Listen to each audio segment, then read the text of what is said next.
ہر مسلمان جنت میں جانا چاہتا ہے، جائے گا، چاہتا ہے کیا مطلب؟ انشاءاللہ، اور دوزخ سے بچنا چاہتا ہے۔ ہاں، بچ بھی جائے گا، تھوڑی دیر کے لیے جائے تو جائے۔ اس کی وجہ یہ ہے درود شریف آپ کو دے دیا گیا، بد نصیبی ہے کہ درود شریف کو لوگوں تک بتایا ہی نہیں گیا۔ درود شریف کیا ہے؟ اے اللہ تو اپنے حبیب پہ رحمت فرما، رحمت للعالمین کہتے ہیں نا، اللہم صلی علی سیدنا و مولانا محمد۔ اے اللہ تو اپنے حبیب پہ برکت نازل فرما، اللہم صلی علی محمد کما صلیت علی ابراہیم وعلی آل ابراہیم انک حمید مجید، اللہم بارک، برکتیں نہ، پہلے ہے رحمتیں، پھر ہے برکتیں، اور تیسرا ہے ان پہ سلامتی نازل فرما۔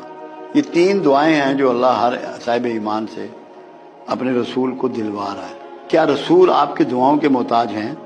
آپ کی دعاؤں کی انہیں ضرورت ہے، مگر آپ کے ماں باپ کے ناموں کے ساتھ درود شریف آقا کو پیش کیا جاتا ہے۔ اور ایک فرمان مبارک ایک حدیث میں یہ ہے کہ شب جمعہ میں خود سنتا ہوں۔ جب محسن کا چلا گیا کہ محسن نے 10 دفعہ آپ کو دعا دی ہے، رحمت کی، برکت کی اور سلامتی کی، اب قرآن میں ایک کلیہ ہے، جو تمہیں دعا دے اس کے بدلے میں اس کو ویسی ہی دعا دو یا اس سے بڑھ کے دو۔ واہ واہ واہ واہ واہ، ویسی ہی دعا دو یا اس سے بڑھ کے دو۔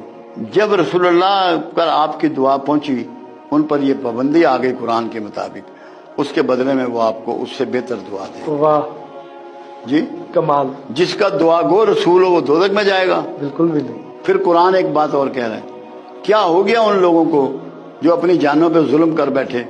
کیوں نہیں میرے رسول کے پاس جاتے اور اس سے کہتے کہ ہمارے لیے اللہ سے بخشش مانگ، اور وہ تمہارے لیے بخشش مانگتا اور میں بخش دیتا۔ تو اللہ کے رسول تو ساری رات روتے تھے، کھڑے ہوتے تھے، پیروں پہ ورم ہو جاتا تھا امت کی بخشش کے لیے، دعاؤں کے لیے۔ کیسے دوزخ میں جائے گا؟